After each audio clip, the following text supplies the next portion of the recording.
Good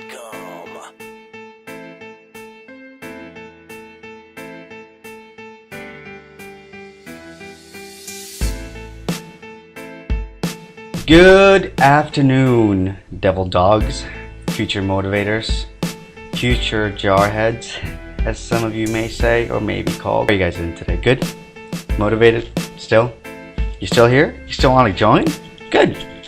Awesome. Hopefully by now all the people that wanted to join before and then realized, oh dude, this is actually I don't like that. I don't like the fact that I have to exercise, and I don't like the fact that I can't do drugs while in the military. Oh man, I better not join the Marine Corps.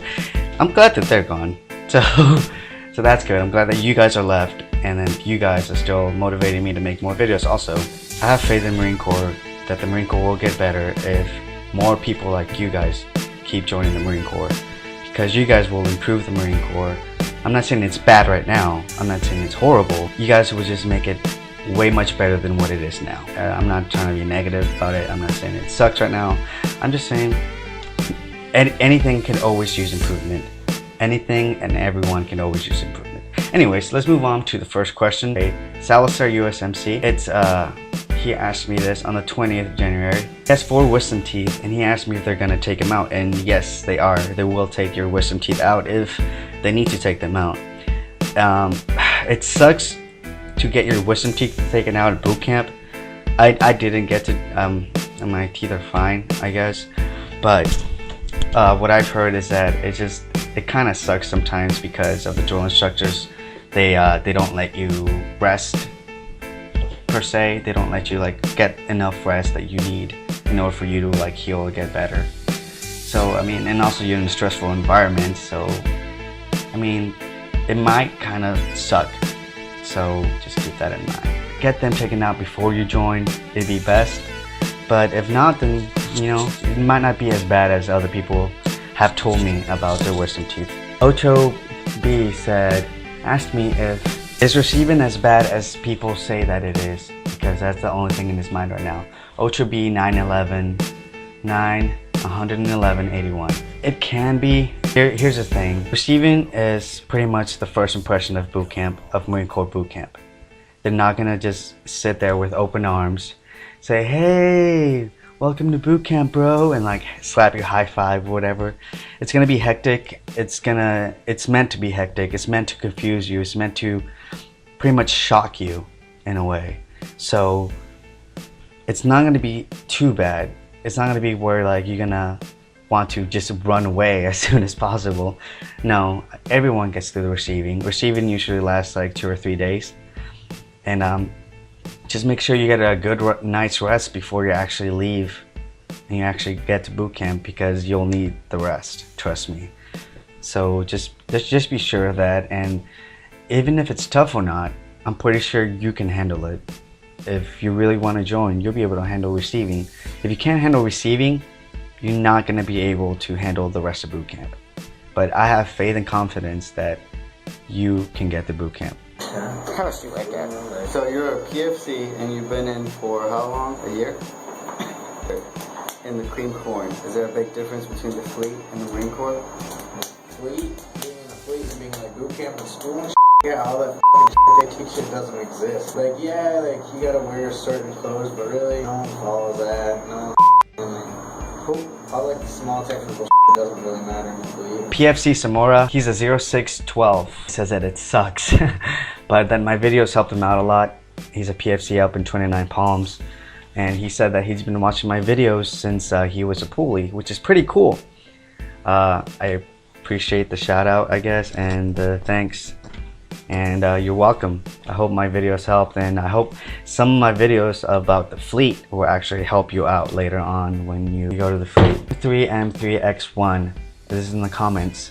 This is in the comment section. M3M3X1. He asked me like, what do you mean about seriously thinking about signing the papers? What do you mean by that? Like, I just want to join so I can pay for college. Like, what else are you, like, what do you mean by that? I'm not trying to scare you or anything like that. I'm just telling you that if you want to join the Marine Corps to pay for college, to just do something else besides be in the military, then just choose a job that you're gonna like while you serve your 4 years. If you think that you're only gonna join the Marine Corps for 4 years, do your time, and then go out to college, then choose a job that you're gonna like in those 4 years. Because obviously, if you get a job that you want, or that it pertains to the career that you want to pursue after you get out of the Marine Corps, it'll help you out eventually. A lot of people have joined the Marine Corps, did their time, and gone to college. But the thing is, it's funny though, it's not funny, but recently in Tap and Tamp's class, not in Tap and Tamp, I'm sorry, it was in a college education class, they told us that around 80% of Marines that get out of the Marine Corps do not use their GI Bill. That's a lot of people that just paid for their GI Bill and never used it. Make sure you stick to your plans, and I'm pretty sure you'll be fine. How would you describe the females in the Marine Corps? No comment? There might be a few, but they're few and far between. How would you explain the barracks? It's like living in a shithole dorm with ass rules. Would you recommend anyone to get married instead of living in the barracks? I mean, if you like the girl, yeah. I'm Shmoo asked me, are field radio operators considered Pogues? Well, technically Pogue stands for personnel other than grunt. I don't know where the other T went, but yeah, personnel other than grunt. That's what Pogue means, or that's what it stands for. So if you're not a grunt, you're a Pogue automatically. So in a way, yes, that is considered a Pogue. So sorry if that hurt your feelings or whatnot. KSHIEB10, she asked me, can you say something positive about marriage in the Marine Corps? Alright, cool, I will say a few positive things about marriage in the Marine Corps. Let's see. 1, you always have support. After a long day of work, after a long day of dealing with people that you work with, sometimes you're not going to like the people that you work with. So after a long day of dealing with them, you have someone to come home to, someone to talk to, your best friend, your love, someone who you can share everything with. That person's always going to be there. That's one good thing about marriage. Another thing about marriage is that you don't have to live in the barracks. I know it's not that big of a deal to some people, but living in the barracks is way completely different than living out in town. Living in the barracks, we have to constantly clean our rooms, people constantly go through our rooms to make sure that it's clean. It's pretty much, it's not a bad thing, but it's just to make sure. Some people don't really like to keep their rooms clean.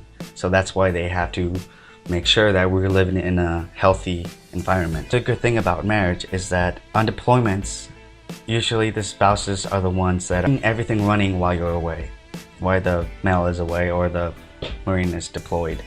Because when the Marine is deployed, the spouse left back is usually taking care of the bills, paying taxes, just taking care of all this other stuff that you normally will have someone else do, someone that, like your parents or your mom, you would have to do if you were single. So that's the good one, is that you get money to live out in town. You get paid to live with your wife. Pretty awesome. Also, your wife gets health and dental benefits. Oh, the Marine Corps also cares a lot about families. A lot about families. They do a lot of events that like Jduwayne Day.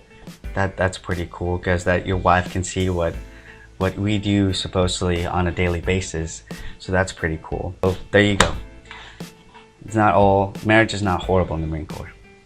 Brit17, you asked me if I could make you a little packing list of stuff that you would take to boot camp. As you said, you looked on YouTube and everyone else packed a whole bunch of crap. So you were wondering like if I could make a list or show you something that I would take if I were to go to boot camp. But honestly, all I would really take is my wallet with all my IDs in it, a few dollars, like maybe 20, 40 bucks. But if you bring like a little chain with a cross on it, anything religious, you can keep. Same with the Bible. You can't have like a huge Bible. You can have a little Bible with you. You can also have a little address book with you. It also, like I said, it has to be small. That's pretty much it. I mean, that's what I would take personally. I'm sure that there are other people out there who would take different other things, but that's just me, and that's what I would take. Jduwayne, he is my, I don't want to say idol because that sounds kind of weird, but he's pretty much inspiring me, or yeah, he's motivating me to make my videos more professional and not talked about so much negative things that are in the Marine Corps. Like, because my point, like I've told you guys, is my point is to tell you how it really is in the Marine Corps. I'm not trying to lie to you. I'm not trying to like say, oh my God, it sucks or whatever. No, I'm just being honest with you guys. I'm telling you guys from what I've seen, from what I have experienced. And trust me, I like being in the Marine Corps. I seriously, I love it. I love the camaraderie. I love my friends. I love everything. Of course, there's going to be stuff that sucks about it. Just like there's going to be stuff that sucks about whatever you do. Like if you have a job, maybe there's going to be something you don't like about it, you know? But anyways, I'm going to clean up my videos a little bit more because he says that kids and moms and grandpas and all kinds of like different people from different ages watches his videos. So that's why he can't really like, you know, send people over to my channel, because like, what if I'll be there and I'm not watching, they'll be watching the video and I'll be like just cussing up a storm and saying all these kinds of bad words and stuff like that. So yeah, I told him that I will be more than willing to do it. And I'm not really doing it for money, fame, or fortune, or whatever. I'm just doing it to help you guys out, and so more people can see my videos, and you guys can like maybe have some questions answered for you guys. Whoa, you thought I was gonna forget, huh? Steve Gorniak. He's been asking me to give him a shout out since my first video came out, unfortunately. No, okay, it hasn't been that long, but still, he has asked me for a shout out for a while now, and he leaves in 30 days, and he said that on February 4th, which is 6 days ago, because today's February 10th. But he always wanted a shout out, and so yeah, he's been trying for 2 months now for me to give him a shout out. So here you go, man. Good luck in boot camp. Good luck in your future endeavors. And by the way, your status updates crack me up every time I see them. And yeah, just keep it up. And I hope you're still the same when you get out.